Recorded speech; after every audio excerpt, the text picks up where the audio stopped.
what's the current phase. So if you click on the first one, which is, what is it? Development behavioristic call. Let's look at the learning outcomes. What you're supposed to be able to do by the end. So this is, okay, explain the phases of call, and then state the factors affecting the evolution of technology in the language classroom. And this is what we're going to do. We're going to do our lecture, then we're going to explore some websites pertaining to the different phases of call. So this topic is actually based on literature reviewed by Professor Dr. Mark Warshauer from University of California in Irvine, or Irvine, I can't remember. University of California, Irvine in United States. So he is, I don't know whether he has retired, but he is one of the prominent experts in the area of technology in language learning. So he has published a lot of articles, and he's very much into network-based language learning and language teaching. So this is similar to looking at the history of call, but we're going to look at what factors influence the different kinds of materials, the different kinds of material used in teaching and learning. So Prof. Warshauer, what he did was he carried out a research which is called meta-analysis. I think you're taking research class this semester, EDU 451. There's a research design called, I don't want to bore you with research design and so on, but simply a research design called meta-analysis is when you study literature from over a certain period. So Prof. Warshauer studied, I think, from 1960s, 50s, 60s up to late 80s. So this is what he came up with. He categorized them into the 3 phases of call. So why do we need to do this topic? Because just like when we learn history, I'm pretty sure all of you have learned history. Why do we learn history? When we learn history, we are able to explain, we will understand why things are the way they are now. All right. And another thing is also based on our understanding of history, we are able to predict the future. Okay, we are able to predict the future, and based on our prediction, we are able to, get ourselves into certain things that we like. All right, so let me start with the presentation for the first one, the first phase of call. Okay. So this is a development of call. Okay, this is Professor Mark Warshauer. So after he completed his meta-analysis, he studied in his meta-analysis. He studied literature over 30 years. So he categorized them into 3 phases. In the 1960s, that's when he labeled it behavioristic call. Then from 70s, early 70s to 1980s, he labeled it as communicative call. And then late 80s onwards, I think late is not, 80s up until early 90s, somewhere there, he labeled it as integrative call. So the current phase of call is something different, which I think he has stopped labeling them, but I did label it myself. So let's look at the first phase, which is behavioristic call. Okay, this is based on the learning theory very popular in the 1950s, late 50s, and 1960s. I think behaviorism. I'm pretty sure you have heard of behaviorism because you have learned this. You have learned this because if you are an education student, whether if you are in the field of education, learning theories is something basic that we all have to know. Yeah. All right. So why did he label it as behavioristic call? Because it is based on behavioral psychology, the learning theory behaviorism. Hence, the material at that time were based very much on how behaviorism explain learners learn. Okay, how learners learn. And it was a very popular theory up until certain period. It became not as popular because of something else, and so on. So this, if you look at the pictures, these are the elements of behaviorism, learning through association, like the Pavlov dog, or training of animals and training of children and so on. Rewards and punishment is another element of behaviorism, and aversion theory, avoiding aversion therapy, not theory, aversion therapy. We don't do certain things because we have been conditioned to be afraid of something. Yeah. So if you can recall, behaviorism is about, what is the keyword in behaviorism? Conditioning. Yes. Conditioning. And what is conditioning? What does the conditioning here mean? Response to Yes, stimuli. Response to stimulus, and conditioning is another term they use. Behavior is used for learning. So learning involves, learning according to behaviorists is changes, adjustment, improvement of behavior. Right? That's where the term comes from. Behavior. Learning is about changing of behavior. Okay, and of course it should be changing can be a better behavior, desired behavior can also, for some reason, or the result can be the opposite. So again, learning is explained through the changes of behavior, changes, adjustment, improvement of behavior. For example, behaviorists believe before we go to school, we are not able to read, write, and count. Okay, after 1 year of standard 1, through some process of changing of behavior, either through classical conditioning or operant conditioning, at the end of year 1 of primary school, we have formed the desired behavior, which are able to read, to write, and to count. Okay, so that's a very layman's term, layman's explanation of behaviorism. It's actually more complicated. You have to learn all this. I don't want to bore you with that. So there are two types of operant conditioning. The first one, was called classical conditioning. The second is called operant conditioning. Remember who proposed classical conditioning?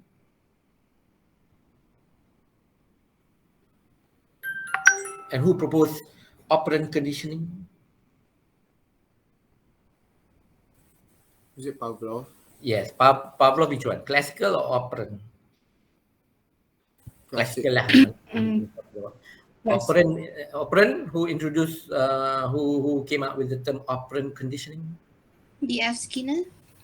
B.F. Skinner, correct. Ivan Pavlov, a Russian, and B.F. Skinner, I think a Swiss psychologist. So classical conditioning simply means you condition learners to act in a certain way, to behave in a certain way. You remember the Pavlov dog experiment?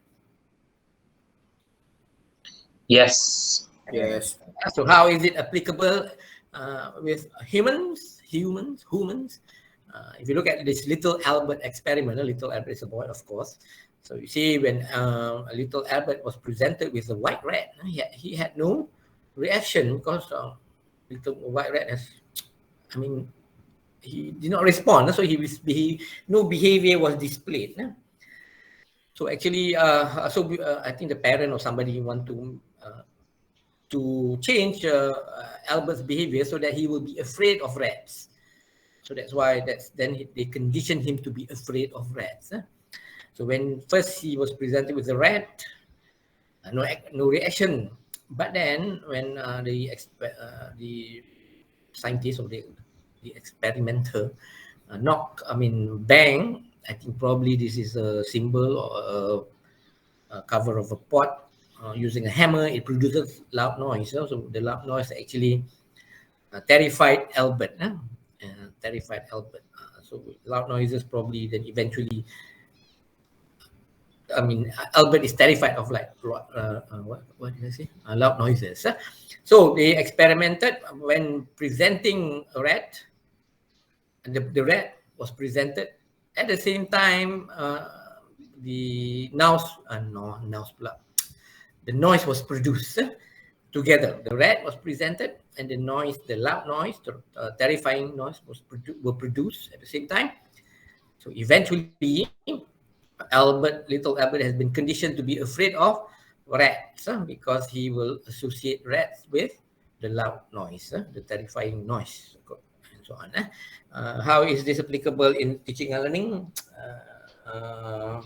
When you learn Al-Quran, your parents will pinch you sometimes, or they teach you. They say, "Don't go to that room. You will see a ghost." Okay, dark room. So dark room is associated with ghosts, so that you won't go there. Don't cut your fingernails on certain days. Then they scare you, something like that. Don't swallow chewing gum. Did your parents tell you not to swallow chewing gum? Well, that's a way of teaching children not to swallow chewing gum. Chewing gum is not for swallowing, it's only for chewing. What did your parents tell you? How did your parents scare you or condition you to not swallow chewing gum? It will stuck in your throat. You're stuck in the throat. I remember when I was small, they say if you swallow chewing gum or don't swallow seeds of fruits, tree will grow out of your mouth. You have tree growing out of your mouth, ears, nose, and so on and so forth. You remember anything else? How else have your parents or somebody conditioned you to be afraid of something? Would you like to share? Not to sit on pillows. Yeah, why? Then you will have Bisul. boils. All right, yeah. But actually, what's the reason? If you come to It is impolite. yeah, for some reason, because that's where you put your head. Don't put Yeah, it's the place just where you put your head, so don't put your butt there. Okay, the pillow can smell, something like that. So that's how we have been conditioned to be afraid to do something because they will associate, parents or somebody, teachers also will associate that a certain behavior with something which can be terrifying and can also be the opposite. We will do something because if you do something good will happen to us. So it's not only teaching us negative things, but also positive things. So that's conditioning. So when when you have children later on, eventually, without you realizing it, and if you work and you have a helper, a BB, because the BB feeds the child because you're busy working, father and mother will be busy working, so the child will be happier to see the BB than you because the BB is associated with feeding, food, milk, so on and so forth. Normally fathers,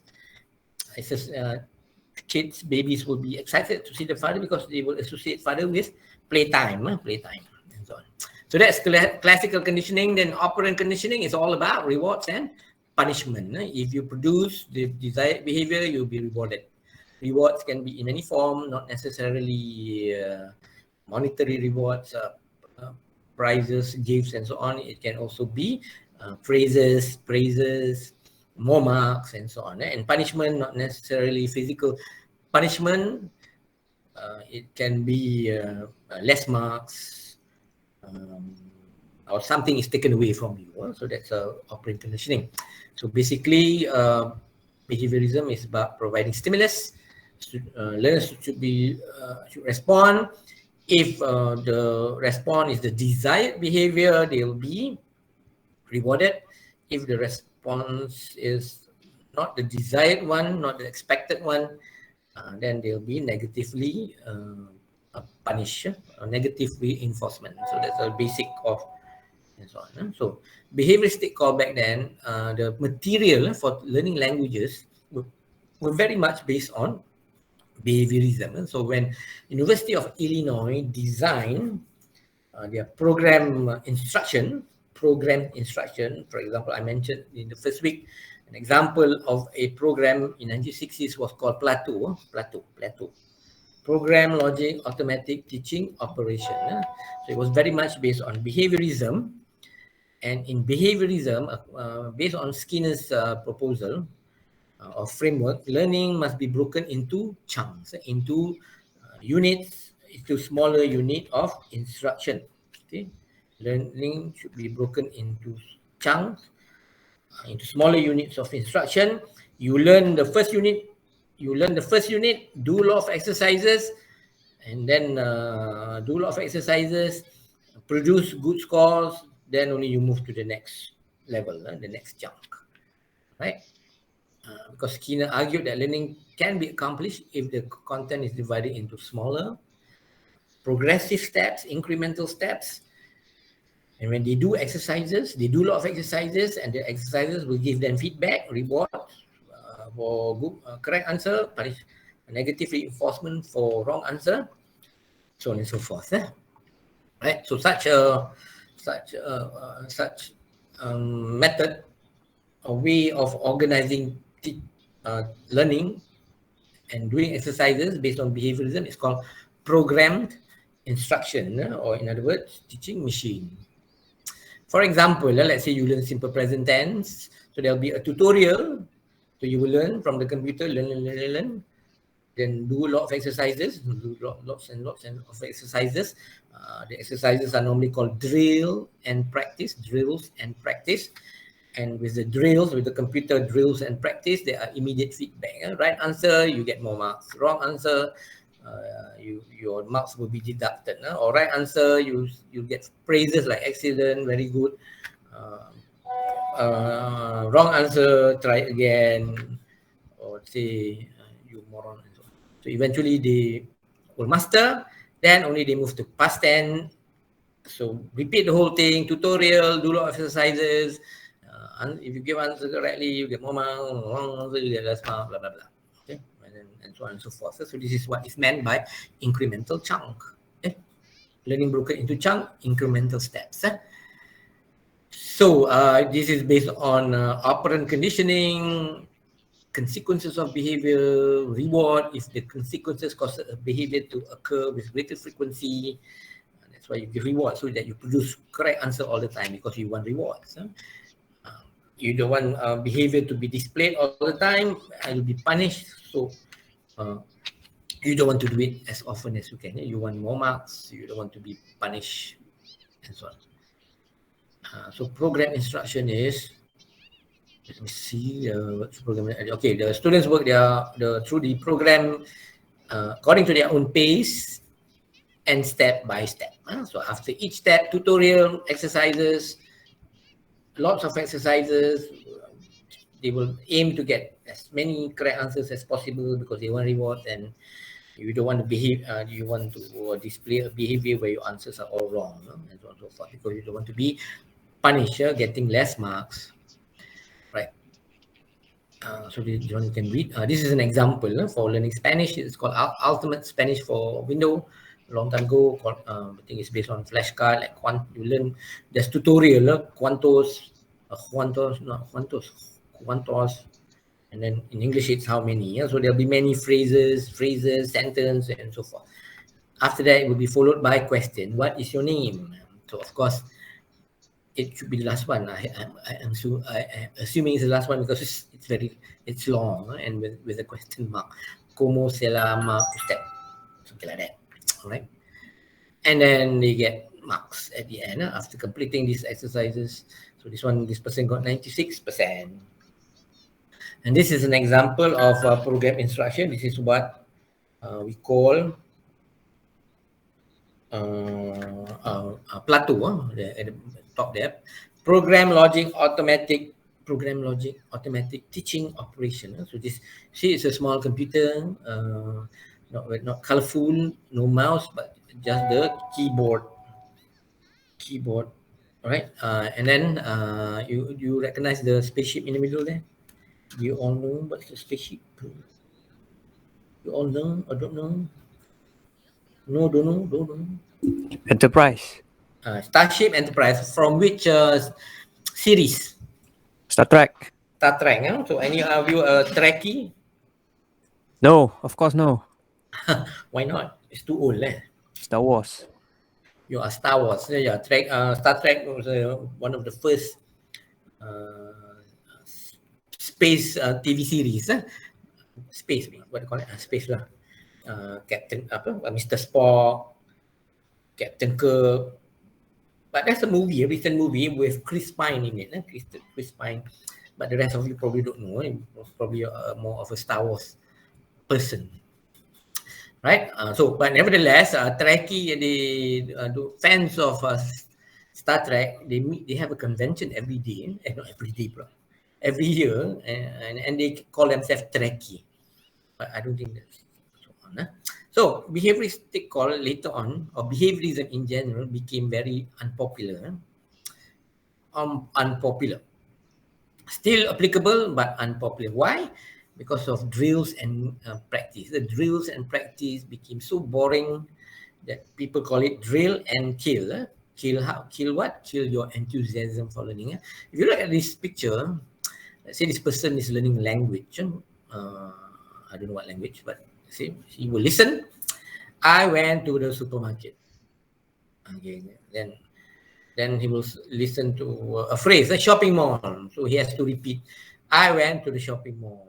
Then the computer say bank, I went to the bank. Then the computer will say school, I went to the school. So imagine if you do this 1,000 times.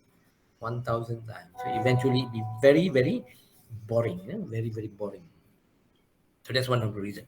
Another reason is objection towards the concept that learning is about changing of behavior brought about by cognitivists. Okay, cognitivism, and one of them in reference to learning languages is Chomsky. Yeah, you remember Chomsky? Are you familiar with Chomsky? Yes. Yes. What's his full name? Noam Chomsky. Muhammad Chomsky. Noam Chomsky. One Chomsky. C.T. Chomsky, Noam Chomsky, Noam Chomsky. He's actually not a linguist. He's actually a chemist, but somehow became interested. You look at him also, you know, he's a true professor. So he came out with the theory of generative grammar, universal grammar. Everybody has that innate ability. Learning is about what happens in the mind, and not about changing of behavior. So he is one of those who proposed. What's the opposite of? He was against behaviorism. So behaviorism became unpopular. But nevertheless, and this is another reason, motivation. You learn a language. I mean, some of us learn languages or other language because of intrinsic motivation also. So behaviorism forgot about that. It's not about intrinsic motivation only, about rewards and punishment, but it's also about why we want to, our internal reason why we learn a language. Probably we just want to marry somebody from another culture, or we just love the language, or probably we just want to move somewhere to a speaking country. But nevertheless, I would say, or it is a fact that behaviorism is still applicable. How best do you learn math? Through discussion? To writing a story? Writing an essay? How best do we learn mathematics? Through drilling. Of course, yeah, correct. Through drills and practice. So we do a lot of drills, a lot of exercises until we master. Okay, master calculus, master trigonometry, differential equations, so on and so forth. So we do a lot of exercises, So it is. What about grammar? How best do we learn grammar? By discussion, writing an essay, use Drilling as drilling well. also. Some of us still believe that it is the grammar is best learned through drilling. How many of you believe that grammar is best learned or acquired through a lot of drillings and exercises, drills and practice? Okay, so I cannot see you raising your hand, but I can hear you. All right. So as a teacher later, maybe once you go into teaching, you will develop your own belief about teaching and learning. So it's okay. It's normal. Because repeating is beneficial, doing lots and lots of exercises is beneficial. What best, and of course through computer, that's the best. Why? Because you get immediate feedback, immediate answers. If you just do it on a piece of paper, it can be very boring. You don't get, not boring, you don't get immediate feedback. The teacher will collect the worksheets and probably return back next week, next month, next year. Who knows? Okay, and the immediate feedback by some of these programs are not judgmental because they just say, well done, good job, try again, or give you the reasons for your answer. And then student also using drills and practice can complete them through technology, through websites and all those apps and so on and so forth, outside of the classroom at their own pace, at their own time. And also some of these programs can keep records of your progress. Like if you use Google Classroom, I think teachers can see your progress, can see your marks, so on and so forth. And drills and practice have been improved through not only multiple choice questions, but there's matching exercises, maybe fill in the blanks. And most importantly, which interests young learners is through games. Games is very much behaviorism, very much games, because you get rewards, right, when you play games. How many gamers are here in this room? Any of you are an e-sport person? All of you are gamers? How many of you? Not Does really, casual sir. gaming work, or am I gonna have to fight a gatekeeper in this classroom? Okay, I don't play anything. Good, so that's behaviorism. Behavioristic call, not behaviorism, behavioristic call. Okay, let's go to this open learning thing. I will show you why I say behaviorism is applicable. There are many, lots and lots of multiple choice question matching exercises available online. There is very much a behaviorism. One of the site for where it employs a site that adopts or adopt behaviorism, cognitivism, and constructivism is BrainPop. BrainPop is a site where you can learn. It's for kids actually, young learners. They can learn many subjects, but you have to pay actually. This is an example of junior BrainPop. For example, reading and writing. Reading and writing. This is free, the free version.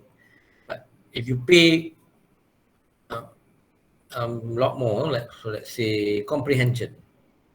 You click comprehension, let's see, these are the comprehension. Cause and effect, for example, make inferences. So this is the easy quiz.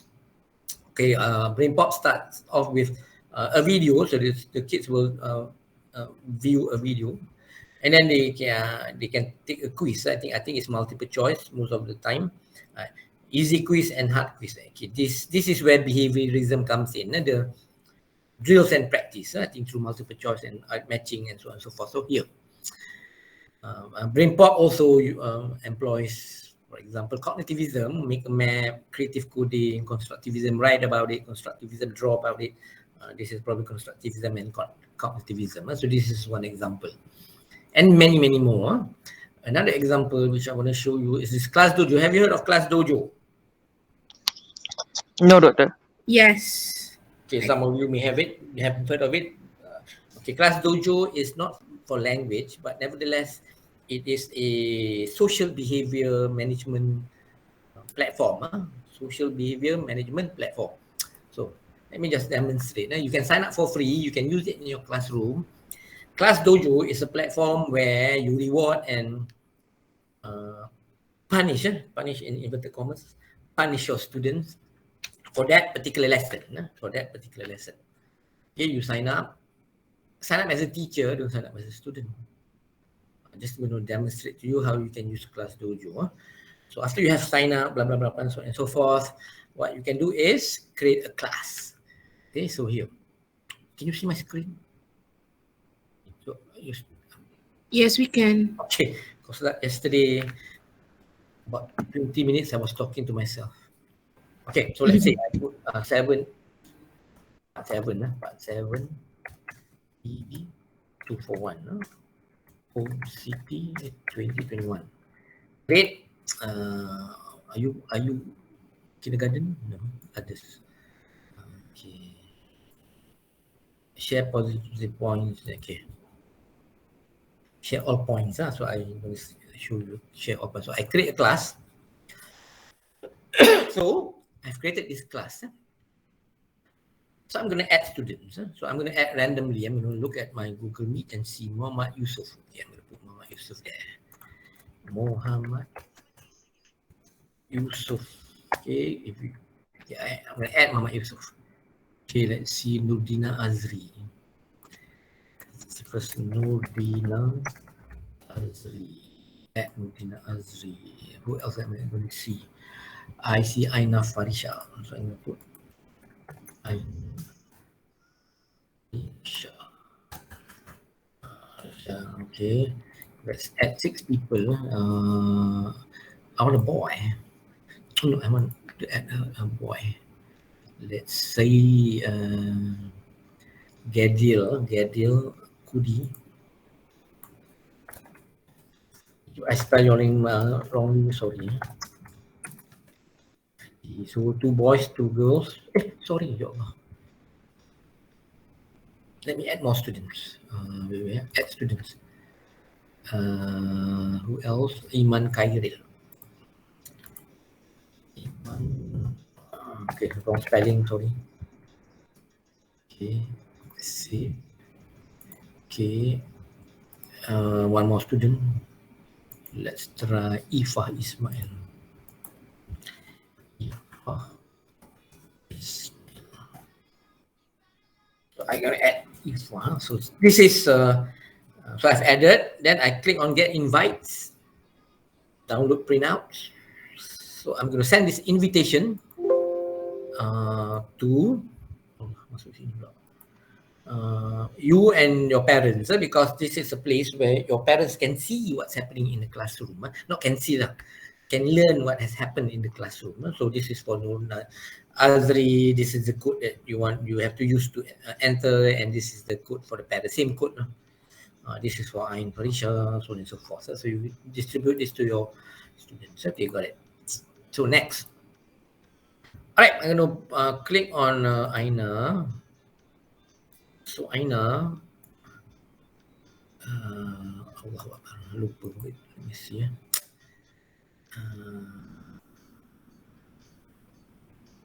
Wait. See, I forgot a lot of things.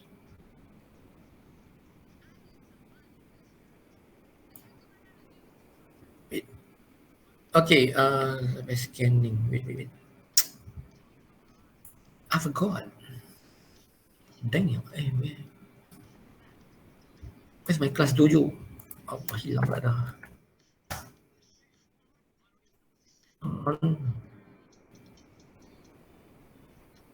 Come on ni, Hold on.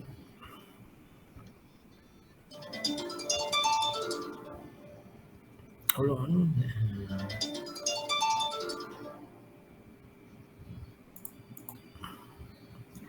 Hold on. Aish. Alright. Which class just now? Oh, this one. So let me.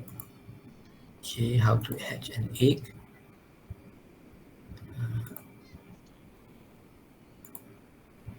Okay, this is for Aina. Let me see. Aina Farisha. Allah,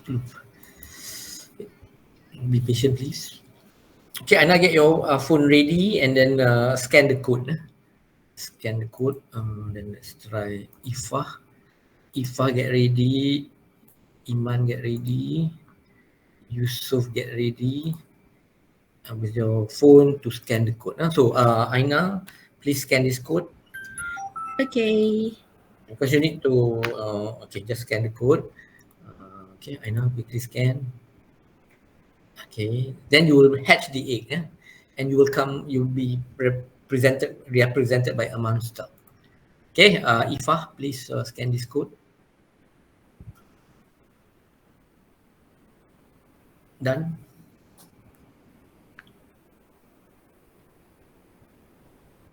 Okay. Wait. Okay. So, how? Use the scanner and then scan the code. Okay. Okay, Iman, scan this code. Done.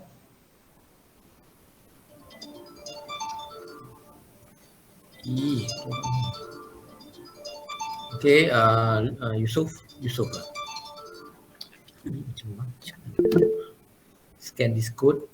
Who is this? Nurdina. Please scan this code. Alright. Nurdina, please scan this code.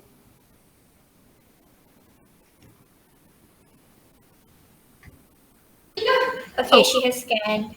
Okay. Muhammad Yusuf, have you scanned? Then you will see the monster. Yes. Your monster. Iman, have you scanned? Are you there, Iman? Yes, doctor. Sorry, I can only use my phone right now. Okay. Ifa, you're there? Okay, scan. So, after you have scanned, then only you see your... Tak break lagi. You have not scanned. Because you will appear as an egg, as a monster. So, you need to hatch the egg and see. So, last time you don't have to hatch. Now you have to hatch. I think you need to tick something.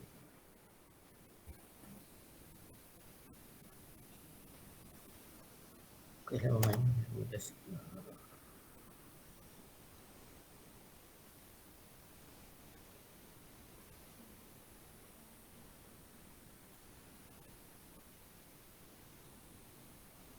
hold on lah. Let's see.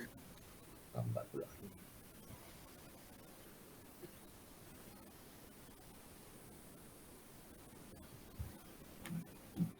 There. So you all have scanned. So this is after you have hatched. So these are the monsters representing you. All cute monsters. Aina is a green monster. Mak kau hijau. Ifa is a one-eyed monster. Dajjal sudah datang. Iman has many eyes. Mata keranjang. Muhammad is a blue monster. Nurdina looks very confused. Right. So these are the monsters. So let's say you are teaching adjective, for example. And then you reward, you want this, that's why it is called a behavior management system. No, not behavior, social management system.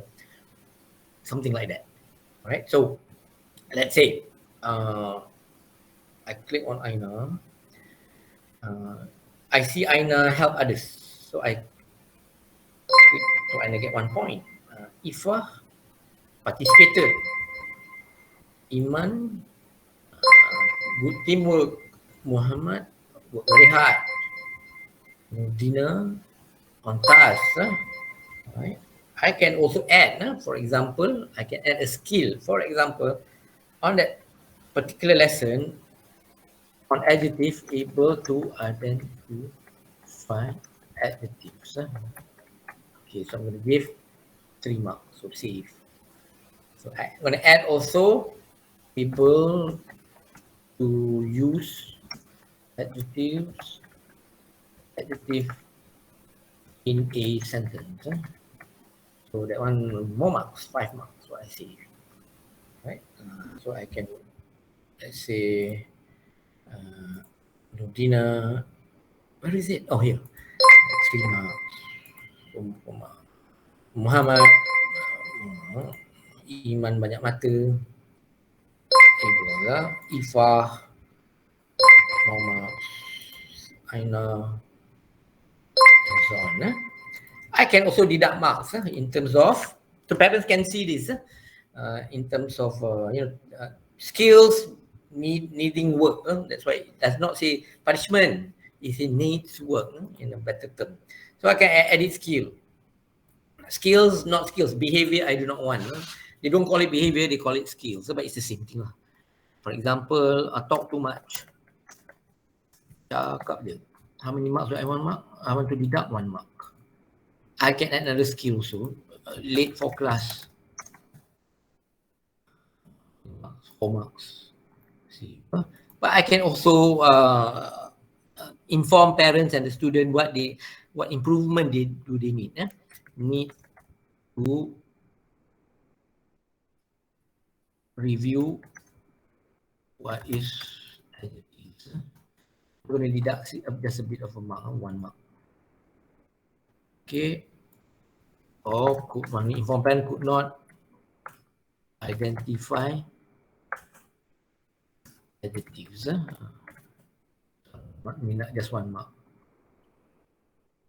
Alright. So for example, Aina late for class.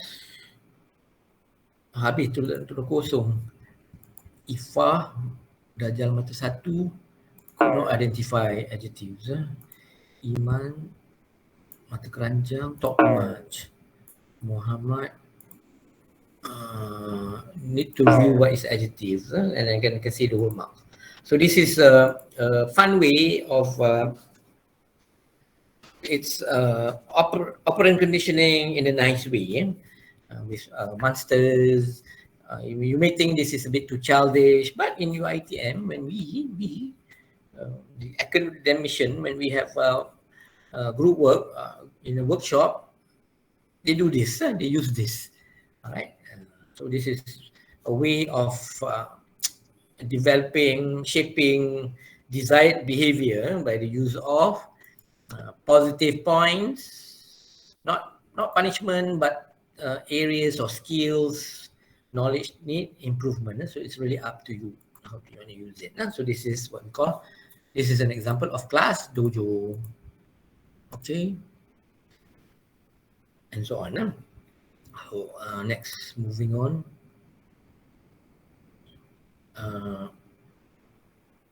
So you can try this using your classroom, but of course you have to have the technology, internet, so on and so forth. Okay, let's go down. So that's class dojo. Nevertheless, like I said, behaviorism is very much still applicable, and in the form of games. If this is one website which I find interesting games. The games are not one way. Many different ways. Many different kinds of games. For example, let's say which one? Let's say fast vocab, for example. Start. Let's say clothes. What am I supposed to do? I forgot. Oh, I think ring.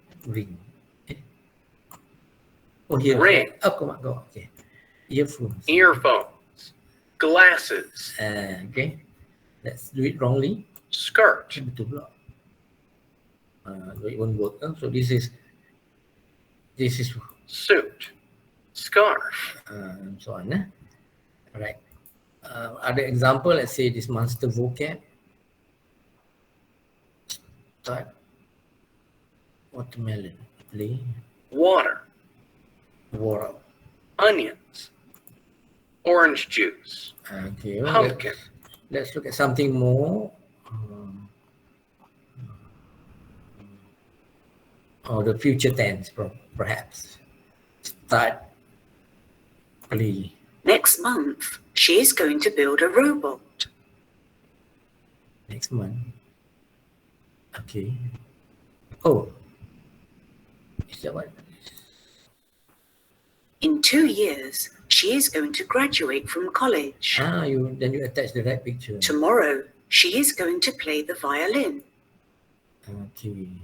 Next week, she is going to have her photo taken.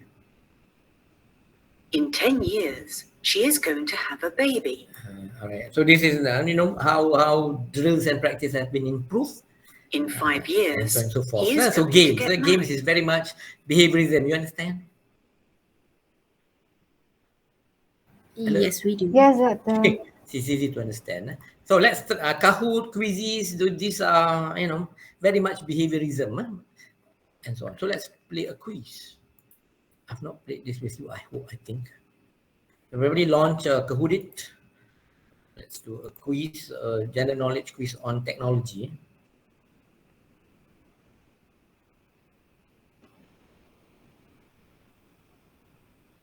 Wait for the game pin.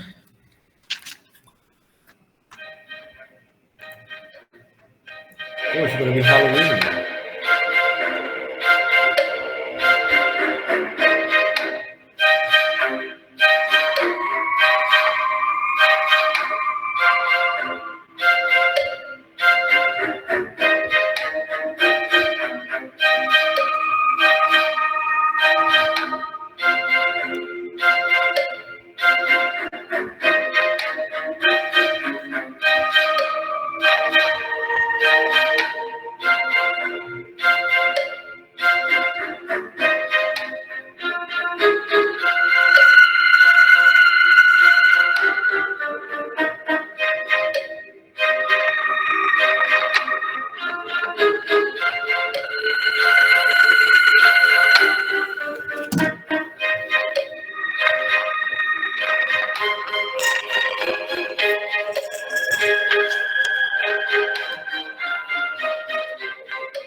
How many of you? I think I got 70 students. Banyak pun.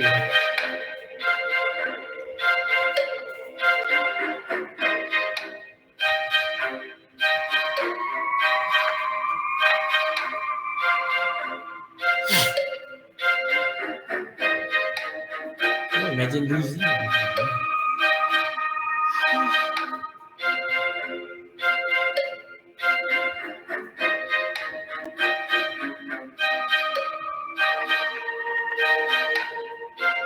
Okay, let's start. Malah dulu.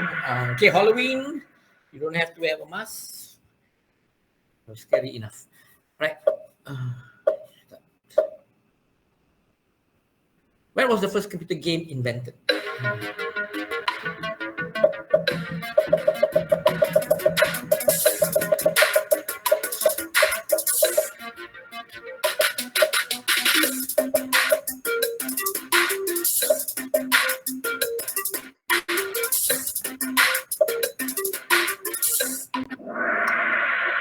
(1958), yeah, because actually internet started in even 1956, but it was not made public yet. So you all put 1971, was actually 1958. Internet computer was already in existence, but was not made public.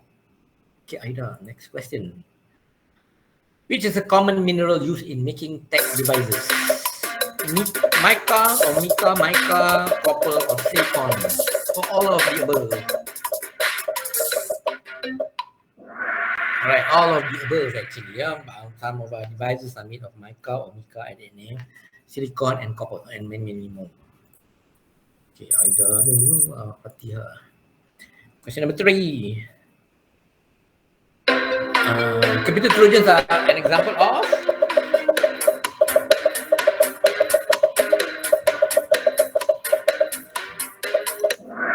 malware. Yeah, correct. Malware. Number 4. Which of these help add some style on HTML pages?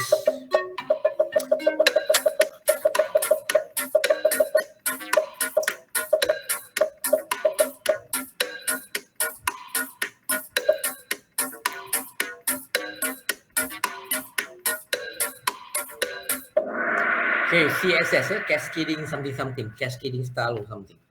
Right? Not Java. Java is a programming language, but CSS, cascading is something is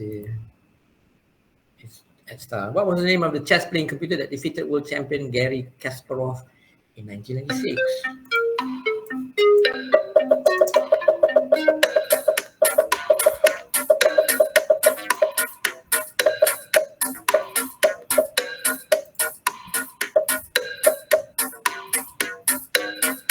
Cascading style sheet. Okay, it's called Deep Blue. That's the machine in the picture just now. It's called Deep Blue. I think that was the first a machine defeated human. You know Gary Kasparov, right? What are some ways people use virtual reality in their daily lives?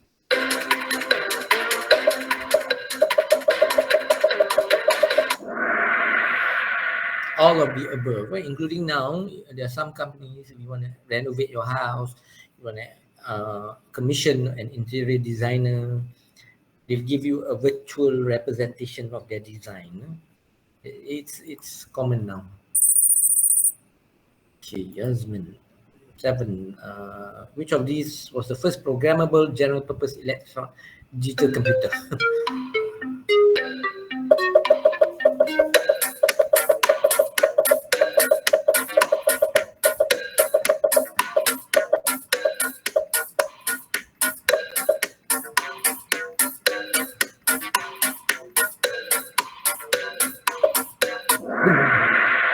ENIAC, Electronic Numerical Integrator and Computer. That was the picture. Was a picture of an ENIAC. ENIAC. You output by ENIAC. Okay lah. How would you know? Number 8. Who was the first female game programmer? She looks like a nerd. Of course, she's a programmer. Nerding programmer.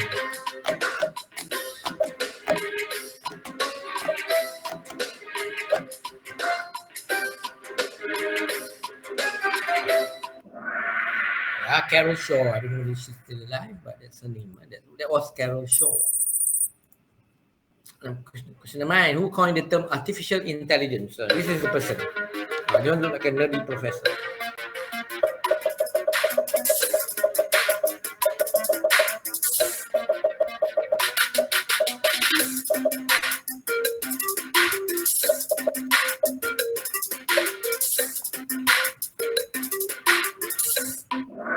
So John McCarthy. John McCarthy was the person who coined the term artificial intelligence.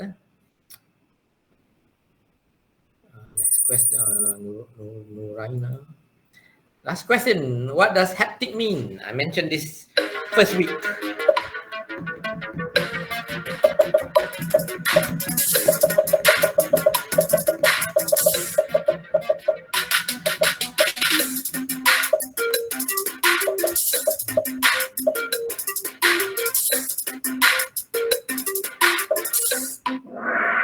Yes, being able to touch, haptic technology, Internet of Touch,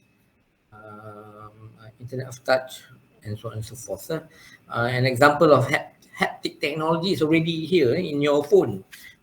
Which one? The vibration part. Sometimes you can vibrate, so that is one of the examples of early haptic technology, vibration. Hidayah Halimi, Menteri Australia. First is runner-up Anishan Faiz. Okay, let's take a break. 5 minutes. Okay, let's take a 5-minute break. I'll come back in 5 minutes. Yeah. Okay.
Okay, so let's start because we only have about 2 hours or 1 hour left.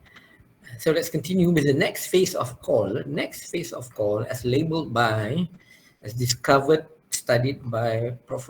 Warshauer from 1970s to 80s, is what he termed as communicative call. Communicative call based on communicative language teaching, the approach or techniques, whatever you call it, CLT. You are all familiar with CLT, right? Communicative language teaching.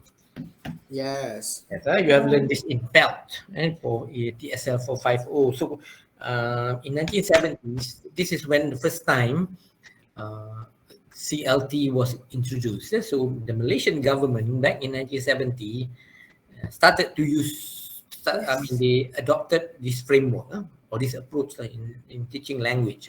1970 with standard 1, when I was in standard 1 actually, 1970.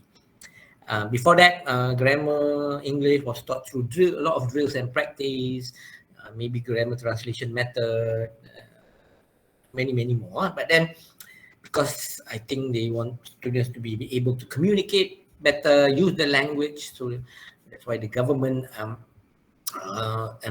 adopted CLT. Up until now, I think so, or now it's based on the cipher, whatever framework. So, but nevertheless, if you look at KSSM, KS something, it's very much on communicative language teaching.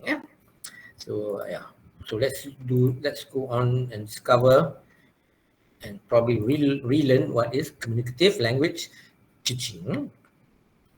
So because it was popular back then, he labeled it as communicative call, because a lot of the language learning, digital programs, software, no website yet, not yet, and so on and so forth, material which was online, standalone, were influenced by communicative language teaching. As you can remember, CLT emphasizes on interaction as the means and the goal of language learning. Interaction, how to use form rather than learning about the form. In other words, how to use present tense as opposed to studying the structure or what is present tense, how to conjugate verbs in past tense, so on and so forth. So it emphasizes on helping students use the target language as a language function instead of studying grammar. Okay, because before that, my grandparents, my parents, your great-grandparents, probably your parents also learn language through a lot of drills and practice, very much, very much memorizing rules and so forth. But it worked, okay? It worked. So with the hope of communicative call, students will be able to communicate.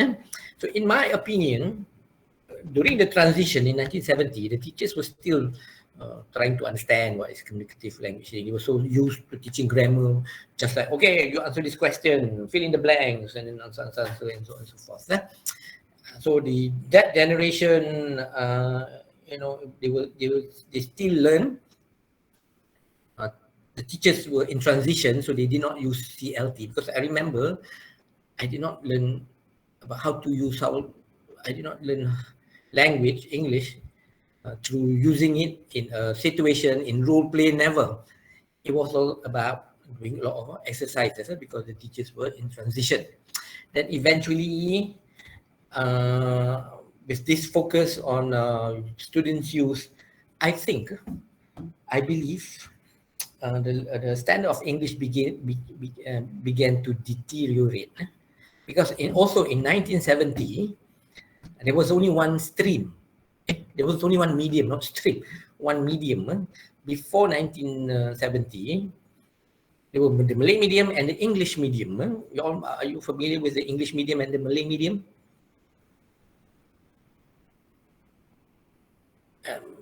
Probably. Can you hear me? Yes. All right. Are you familiar with the Malay medium? Do you know about history?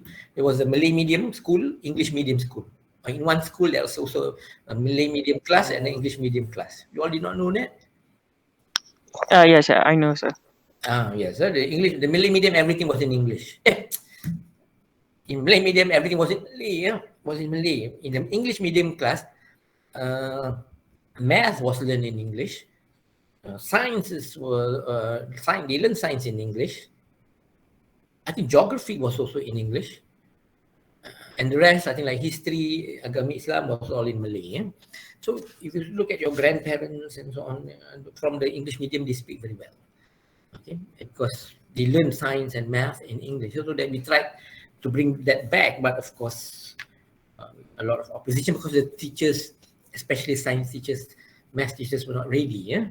So in the early 80s, late 70s, early 80s, because the ministry noticed that the standard of English deteriorated, they sent a lot of SPM leavers to major in Tsl or English language, beginning 1978, I think 79, 80, 81, 82, so on and so forth, because they suddenly saw.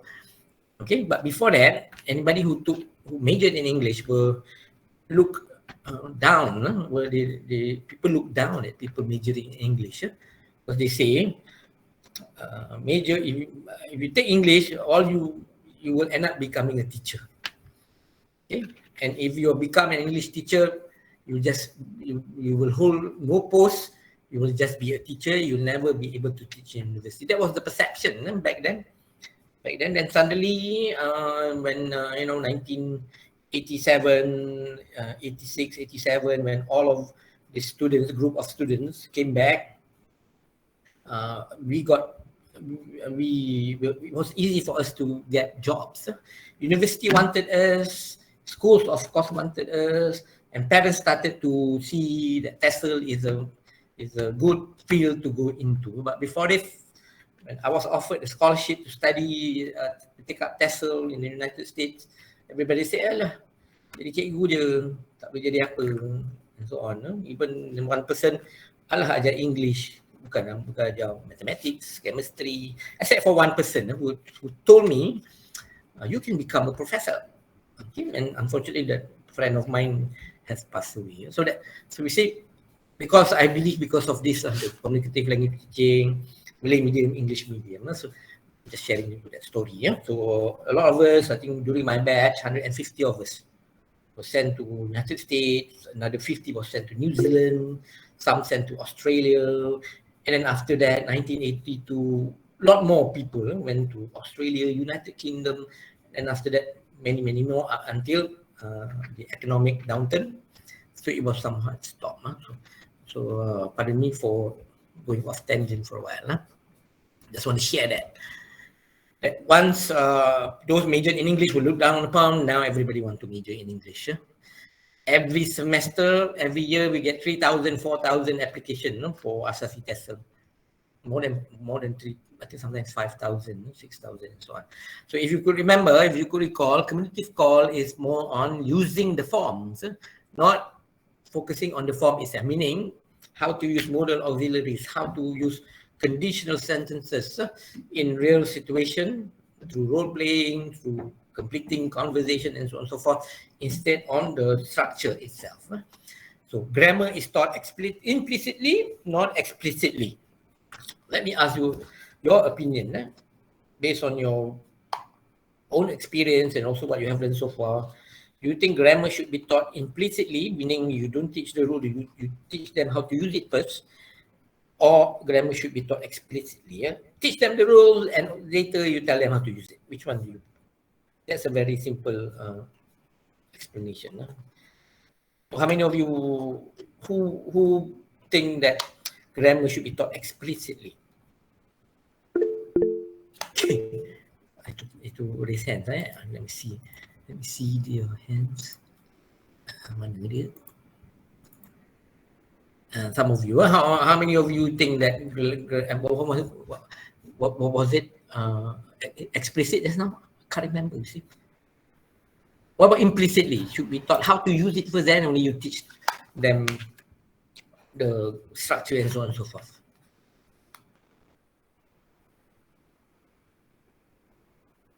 Okay, I don't know whether this is so on and so forth, but nevertheless, no right or wrong answer. It is, as a teacher, you will develop your own belief. You will develop your own belief, and no one can say you are right or you're wrong. It's what you believe in terms of whether you want to teach implicitly or explicitly. I personally think it should be taught explicitly because that's how I was taught, right? And later, of course, you teach them how to use it and so on. It's good. CLT is good, but I think grammar also should be taught explicitly based on my a bit of my experience and my seniors. They speak very well. My uncle speaks very well. So on and so forth. Yeah. So CLT also encourages students to generate sentences, not focusing too much on making mistakes. Just let them come up with sentences. Then only, instead of memorizing, let students come up with their own sentences. Later, you model the right way of saying sentences. And then there's no rewards and there's no punishment. So it allows for students to just respond in a variety of ways. Later, you model the right way. Right. So Warshauer also discovered digital material, specifically computer, has three functions. The first, the computer function as a teacher. The computer is also function as a stimulus, meaning the computer will stimulate student thinking, because when they stimulate student thinking, they have to use the language. So the operative word is use and think. And also the computer function as a tool to use and understand a language. So let's look at computer as a tutor. Just like when you are a tuition teacher, you are the knower of the right answer, so you teach them. Programs back then was like tutoring pronunciation, tutoring grammar, but on how to use it, rather than on the structure itself. So the right answer, as opposed to drills and practice. Remember drills and practice, for example, multiple choice question, you're supposed to choose the right answer so that you can get more marks. You can get the marks. So in this computer tutor, it involves a fair amount of students' choice, control, and interaction. So there are many tutorials. These are some examples of tutorials. For example, you want to learn Hungarian. This is an example of Hungarian. This is a simple one. For example, how do you say red in Hungarian? Let's listen. Piros. Piros. Did you hear that? Piros. Yes. Yes. Yes, sir. How do you say gray? Can anybody try? Is it Zirk? Okay, let's see. Surke. Sure, okay. Okay, this so no right answer, you just try. What about wheel maker? How do you say wheel maker? Wheel maker.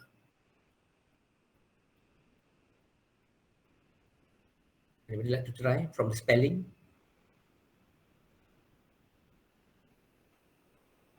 Nobody wants to try? Engkau tak kerek. Kerek Yarto. Kerek Yarto. Right. So that's an example. And then, okay, let's go to open learning and see more examples of a computer as a tutor. All right. Okay, go down and around here. Here I have a lot of grammar tutorials. This is an example of tutorials for grammar. This one by GCF.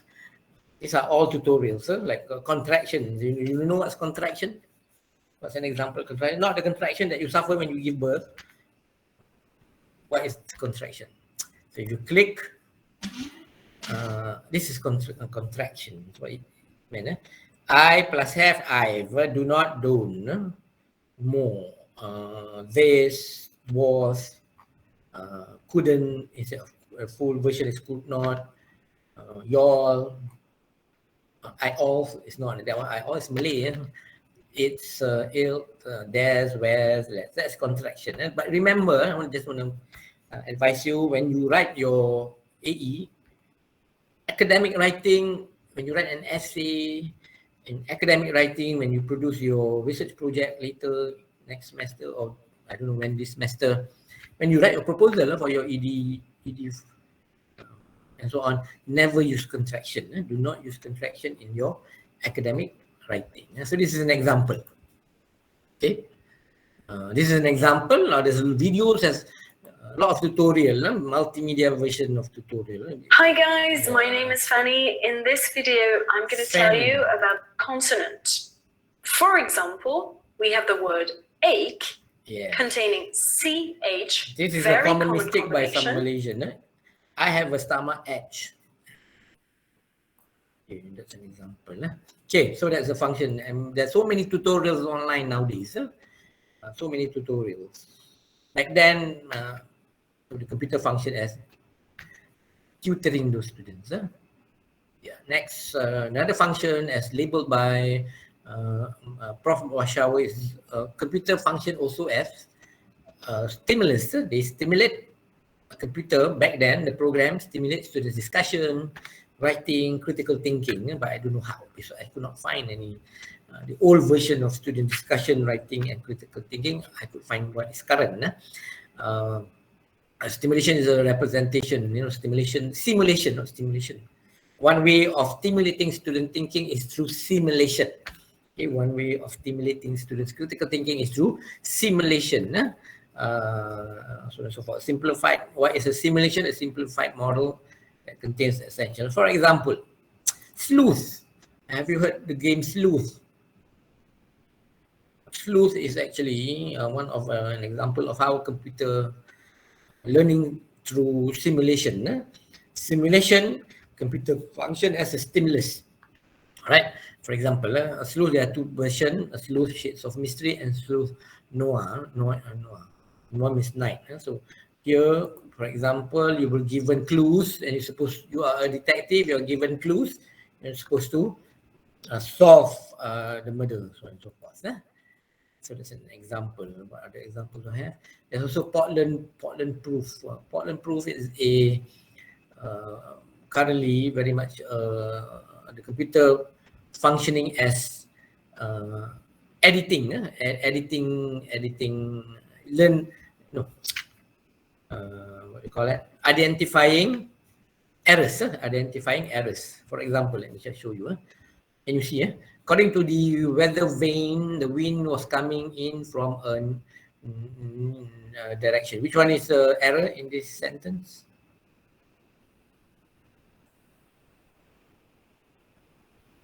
It's something like drills and practice, but nevertheless, it's also simulating student thinking. Of course, this one. Okay. As from a new direction again. Right. For northwest. Northwest.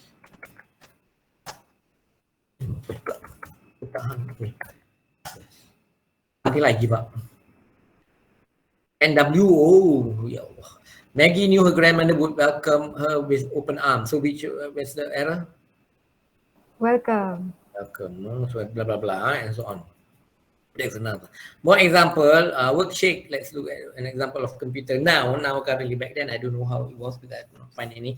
So nowadays, yeah, that's why I say cumulative call. I did not say it, but cumulative call is still applicable. There's a lot of worksheet. Let's play. Okay, give me as many words based on all these words. Okay, one mark more. Anything else? Pie. P-I-E. Why? Red. Apa tadi? Pie. P-I-E. Pie, P-I-E lah, pie. Okay. P-I-E, okay. Okay, more. Ray. P-R-A. The more letters you use, the more marks you get. Dream. Okay, dream. Good. Ready. Okay, Lie. Day. New. Here. Seduce. I'm going C-S-U-D-U-C-E. 4 marks. So any words longer? So it's in the form of a game also. Anything else? Veto. Again, what? Veto lah. Veto. Let's try veto. T-O. Veto. Execute. Oh,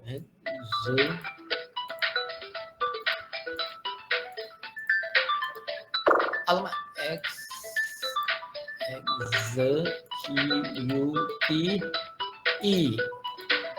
5 marks. Okay, so this is an example. Book shake. Another example is this one. This one also I like. No, I like lah. Boleh lah. Computer as a stimulus. So what I'm showing all this, you maybe one day develop something like this. You can use all this in class. You also can develop something like so. This gives you an innovative idea what else you can do. So let's do this one. Start with the F. A literary work whose content is produced by the imagination is not necessarily based on Fiction. Fiction. Correct. Correct. B. An extra sum given as a premium to an employee.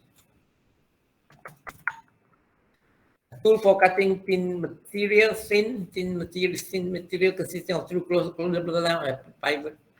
pivot point in such a way that the blades slide across each other when the handles are closed. Again? Scissors. How do you spell scissors? S-I-S-C-I-S.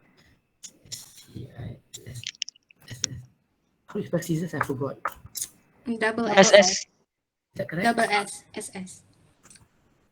See? Tu nanyuk dah. Highly offensive, arousing aversion or disgust.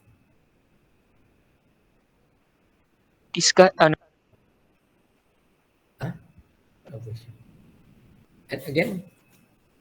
Okay, let's try. Escape. The answer is disgusting. Betul aku tadi. Petroleum-based liquid used as a fuel Oil. lubricant. Oil, of course. Okay, sliced bread, heated and brown. Toast. Okay. That's easier. Let's try difficult. Let's go back and try difficult. Okay. Okay, let's try hot. Gambar skeleton. Meaning it will kill you.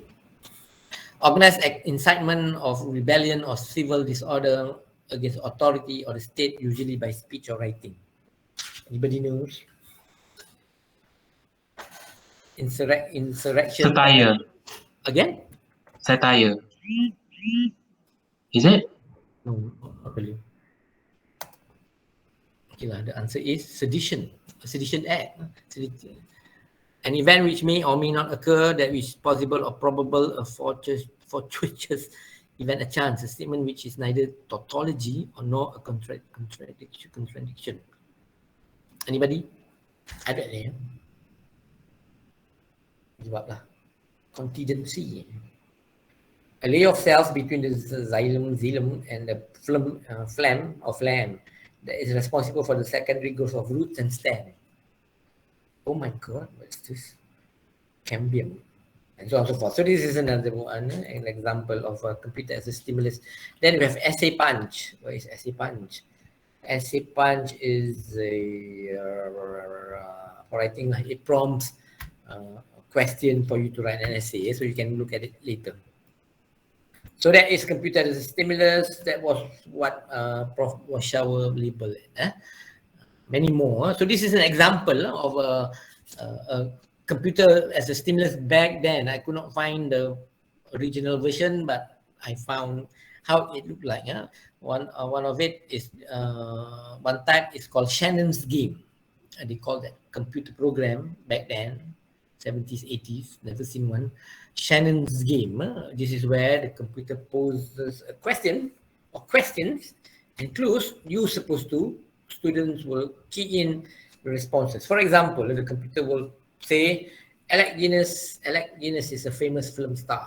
You know who's Alec Guinness?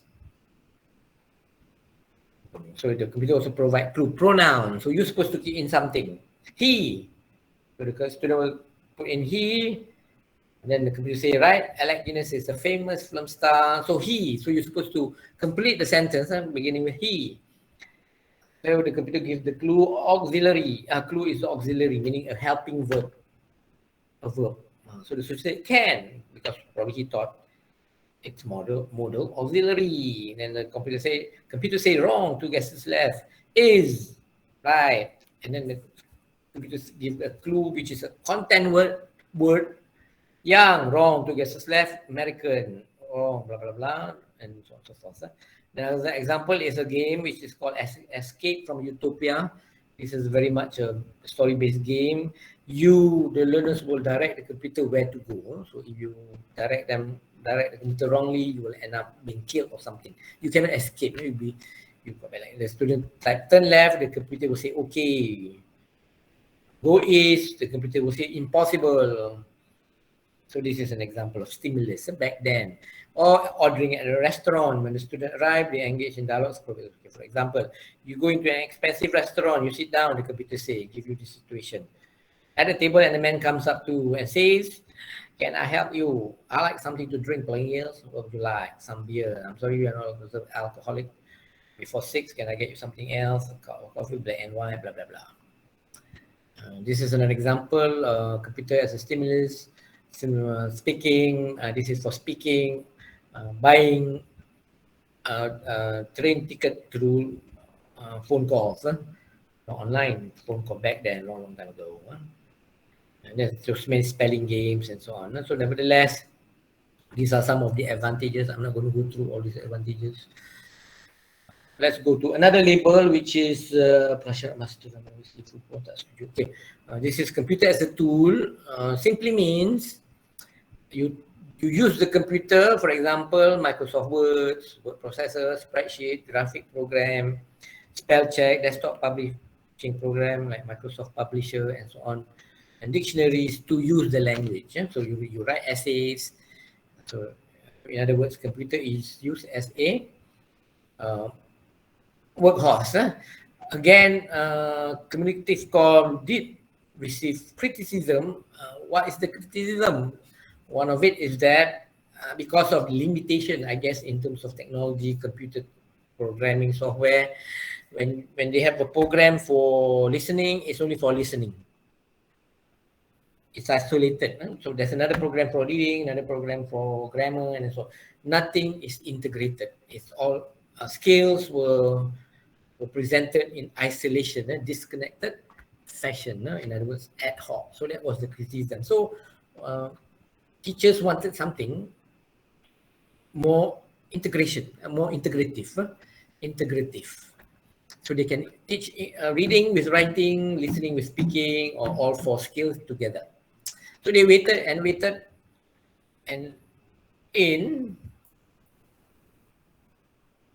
then in the year 1980s, integration was made possible.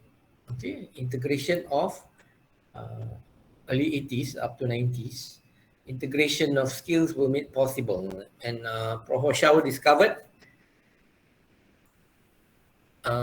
label it as integrative core because of 2 technological advancements. What are the 2 technological advancements? Multimedia and electronic communication.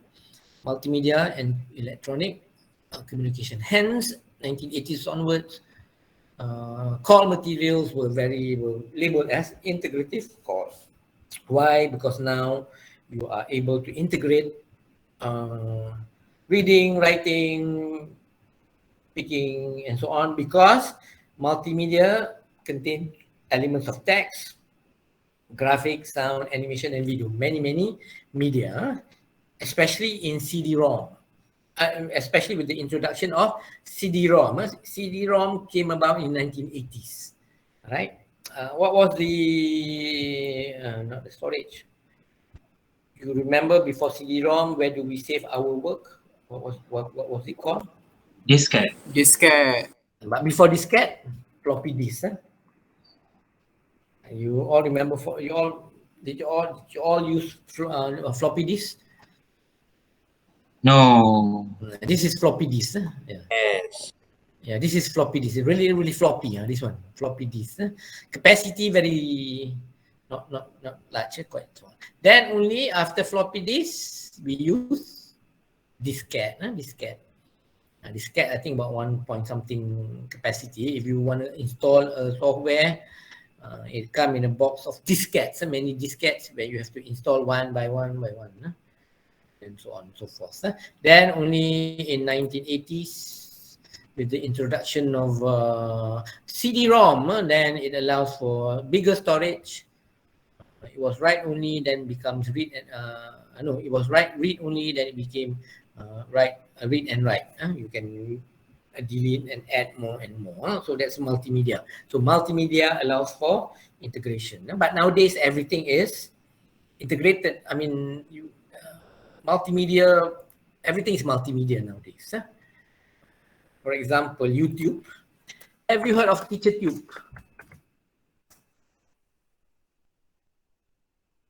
Any of you have heard of TeacherTube?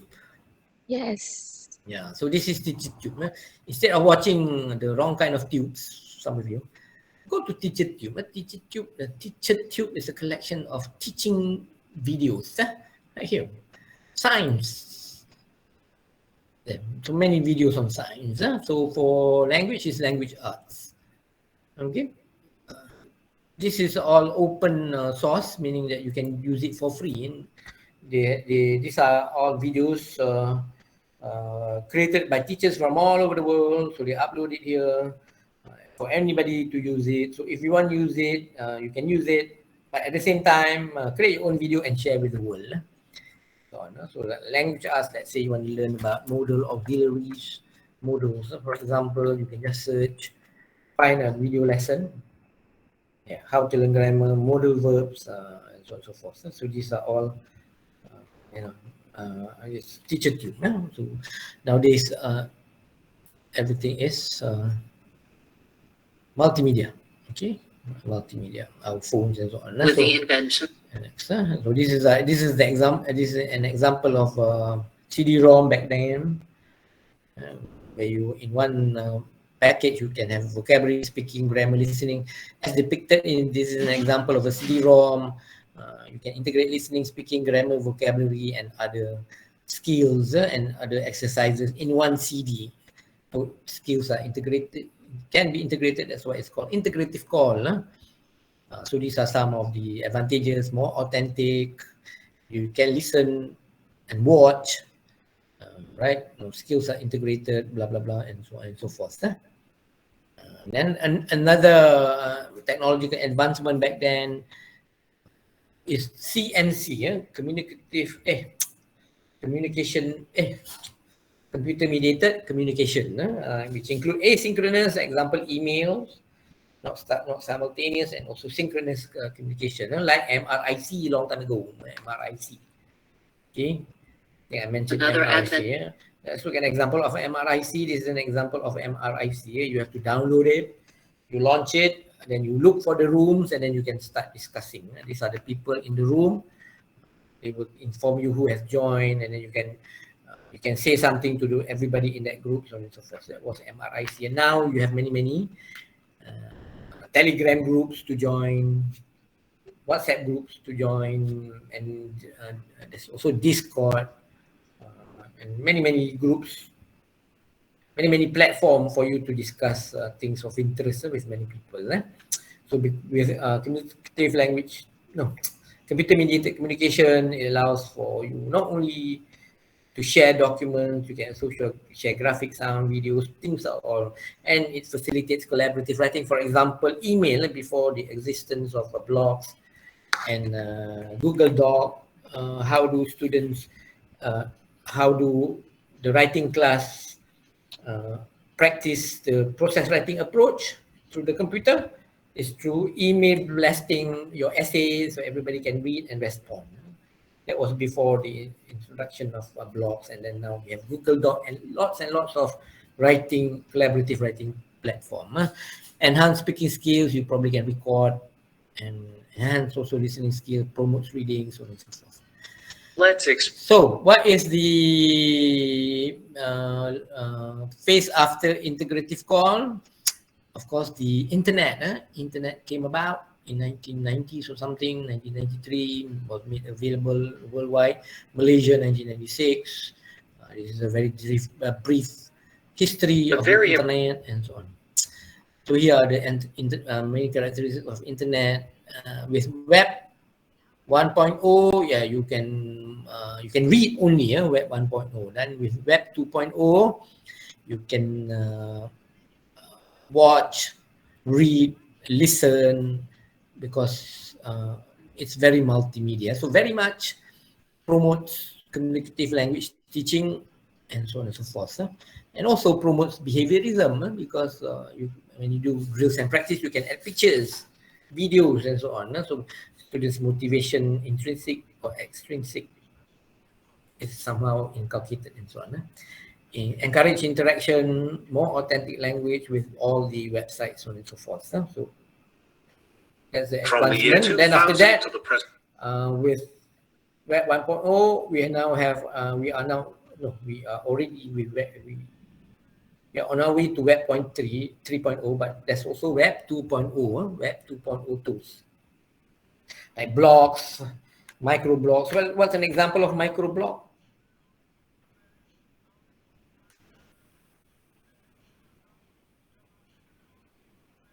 Are you there?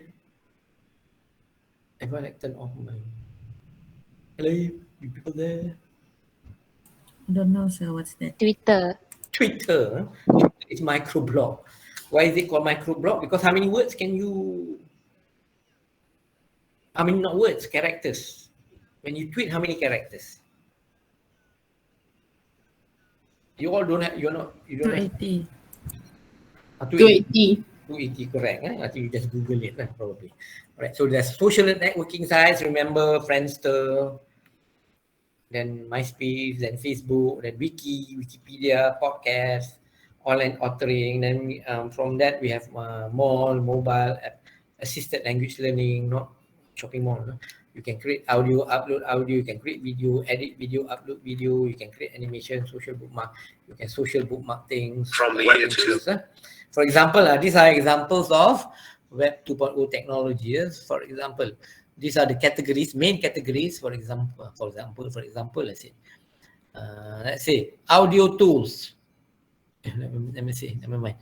Image-based tools. So that's the main category. Under image-based tools, there's image sharing, image creation, drawing tools, online whiteboarding, diagramming, mind mapping, word clouds. Remember word clouds? Let's look for image sharing. What's an example of a platform or a Web 2.0 tool where you can share images?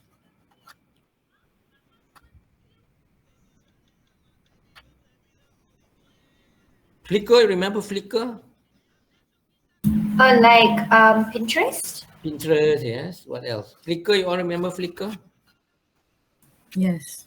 Yes. Yeah. What about then Instagram also? Instagram originally I think started off as only you sharing pictures, then it advanced into more. For example, video tools. What's an example of Web 2.0 tool where you can share videos? TikTok, YouTube. Okay, TikTok, so on and so forth. What about data analysis tool? Surveying. Besides Google Form, what else can you use? SurveyMonkey, SurveyMonkey, yeah, correct. And there are many more than digital storytelling. Now we are in 4.0. 4.0 is still very much mentioned in economics, in education, even though we are moving to 5.0. So these are technology. So the advancement, the phases of incorporating technology in language learning is very much also affected by industrial revolution of that particular time. We now can learn through mobile devices. Things are connected to other things through internet, location detection technologies, human-machine interface, 3D printing, smart sensors, augmented realities, wearables, so on and so forth. Okay, what I want you to do now is this, very quickly. Go to integrative call in your open learning. I can stop talking for a while. You go to integrative call.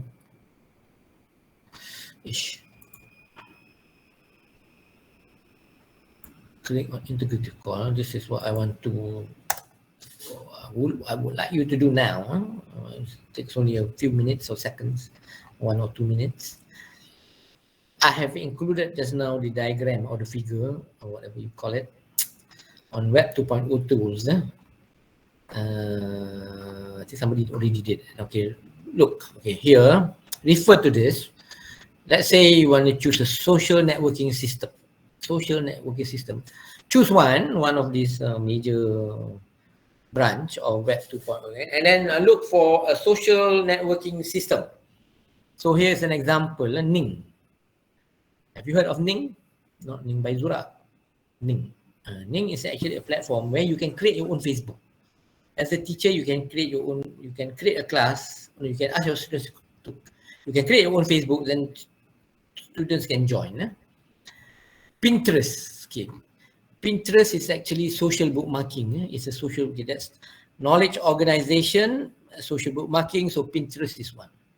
So what I would like you to do is choose one of these, what do you call it, category. Let's say you want to choose a text-based tool. So search for an app, not an app, a Web 2.0 tool. For example, text-based tool, note-taking and document curation tool to upload the picture. Here, okay, upload the picture and then a bit of explanation. Okay, somebody has done that. This is storytelling, digital storytelling, storyboard that I will show you. It's very simple. So storyboard that is a digital storytelling tool. If you look at the diagram here, digital storytelling is under. And here, over here. So do that in about 5 minutes. Can you? Okay. Just study, just look, and then choose whatever category. All right.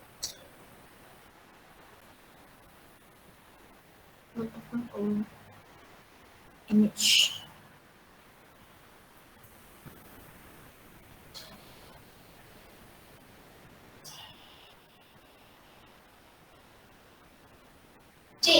Yeah. Jana, I think you're on mute. Oh, okay, sorry.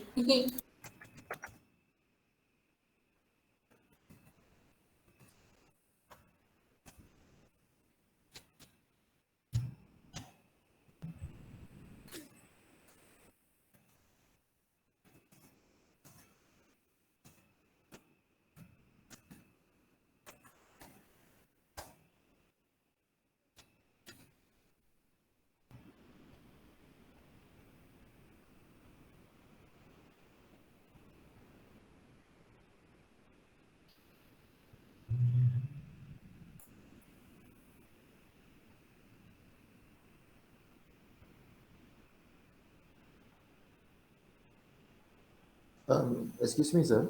Yes.